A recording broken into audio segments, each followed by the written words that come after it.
Bonsoir Rudy. Bonsoir Julien. On démarre avec évidemment le Classico et la belle victoire de l'OM hier. Julien, arrêtez de remuer le couteau dans la plaie. Vous savez que c'est pas bien ce genre de truc. C'était un Classico encore sans surprise, et je pense qu'il y en aura d'ailleurs de moins en moins des surprises dans les années à venir dans ces Classicos, si encore ce match avait gardé sa saveur et son esprit, celui d'un duel fratricide entre le Nord et le Sud, où les joueurs mettent en gage leur vie sur le terrain. Mais cette époque est bel et bien révolue. Ce n'est plus qu'un match comme les autres. On rigole dans les couloirs avant de rentrer sur le terrain. À la sortie des vestiaires, on se tape dans le dos et on va boire un coup ensemble. Et pour couronner le tout, le PSG est devenu quasi imbattable en Ligue 1, mais bon, on va pas déprimer pour autant, n'est-ce pas Julien? On déprime pas. On déprime pas du tout. Je vous propose d'ailleurs de découvrir le résumé de la situation après ce match. On est déçus, mais on ne part pas honteux de ce match parce que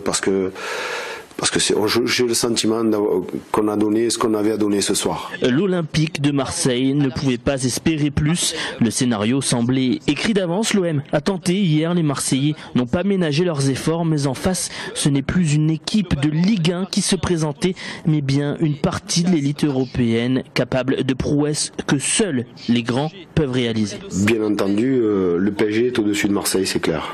Écoutez, regardez leur banc et vous voyez ce qui est assis, vous voyez l'échauffement et vous voyez ce que ça a coûté et puis ce qu'il y a sur le terrain, et voilà, vous avez la réponse. C'est une équipe qui est aujourd'hui taillée pour la Champions League. Et comme le veut la tradition, ce Classico a bien sûr connu quelques tensions. En cause, ces passements de jambes d'un Lucas Moura en grande forme, mais un peu chambreur, de quoi provoquer la colère sur le moment de José Anico. José me reprochait d'avoir un manque d'humilité. Comme je lui ai expliqué, je ne peux pas intervenir sur les gestes et les faits de mes joueurs. Non, mais c'est pas grave. C'est la vie, c'est comme ça. C'est pas grave.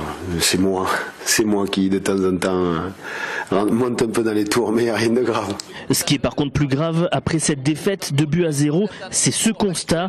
Ce qui risque de devenir classique dans les prochaines années, ce n'est plus ce duel entre le PSG et l'OM, mais bien la suprématie d'une équipe parisienne aux moyens sans limite. Voilà, qui gagne, c'est une chose, mais alors qui nous chambre comme ça, Eric Dimeco, il n'aurait pas laissé passer. Mais non, mais ça, Eric Dimeco, mais déjà dans les couloirs, je pense qu'ils auraient coupé en deux. Mais alors sur le terrain, je vous raconte même pas, il y aurait eu des morts. Enfin bon, les temps changent. Ce n'est que du football. On va passer à Montpellier, qui avait aussi un match important ce week-end. Oui, eux ont mieux négocié le tournant que les Marseillais, avec un match nul à Lyon. Alors 0-0, peu d'action et peu d'enthousiasme, mais un bon point pris chez les Guns. Enfin, c'est ce que l'on pourrait se dire après ce match, un bon point. Et pourtant, Roland Courbis, elle n'est pas du tout d'accord avec cela et il espérait mieux.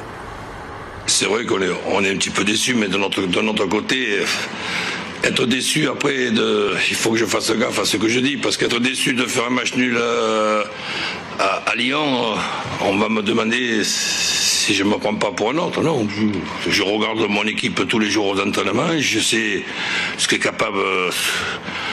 est capable de faire, mais je me dis qu'on est capable de mieux faire que ce soir. Et en parlant de foot et du MHSC, vous aviez une image insolite pour nous. Oui, puisqu'on parle du MHSC, je tenais à vous faire partager cette image, celle des chaussures de Rémi Cabella, le numéro 10 Montpellierin, les a postées sur le réseau social Twitter aujourd'hui. Alors Rémi, si tu nous regardes, tes chaussures, elles ne semblent vraiment à rien. C'est limite digne de Retour vers le futur. Mais comme je suis bon joueur et que tout le monde à la rédaction se fout de mes chaussures à moi, eh bien je me tape l'affiche aussi. Pourquoi que Rémi Cabella, il faut savoir assumer. Et Rémi Cabella le fait sur les réseaux sociaux. Donc nous aussi, voilà, elles sont belles mes chaussures, Julien. Elles sont magnifiques. Je crois que vous pouvez faire un concours là. Avec Rémi Cabella, voilà, c'est lancé. Rémi, si tu veux faire un concours, c'est quand tu veux.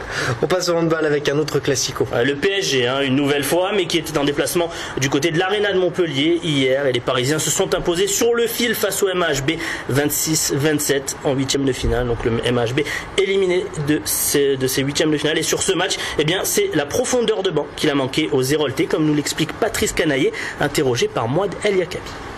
Qu'à un moment donné, quand on fait 60 minutes plein pot et qu'on tourne depuis un mois à 7 joueurs, on a le droit de temps en temps d'avoir des petits coups de mou, et c'est ce qui nous est arrivé ce soir. Mais je pense que les 9000 spectateurs, parce qu'il faut voir ça aussi, les 9000 spectateurs de l'Arena se sont régalés. On a vu un beau spectacle avec deux équipes qui se sont affrontées durement mais loyalement. On a vu, voilà, et Paris ce soir est un beau vainqueur. Montpellier aurait pu être un vainqueur, Paris est un vainqueur ce soir, et bien voilà, bonne chance à eux pour la suite. On termine avec du tir à l'arc. Moins de médailles que prévu pour la délégation française à Nîmes pour les championnats de monde indoor, donc de tir à l'arc, mais une médaille d'or tout de même, celle de Sophie Daudemont en arc à poulie. On l'écoute d'ailleurs à la sortie du pas de tir au micro d'Olivier Michel. En sortie du pas de tir là, sur ma dernière flèche où tout le monde me crie ouais championne du monde, je dis non c'est pas possible quoi, c'est pas possible et puis si quoi. Mais non je réalise pas encore. Waouh. Voilà, en un mot, waouh. Merci Rudy. Je vous en prie Julien.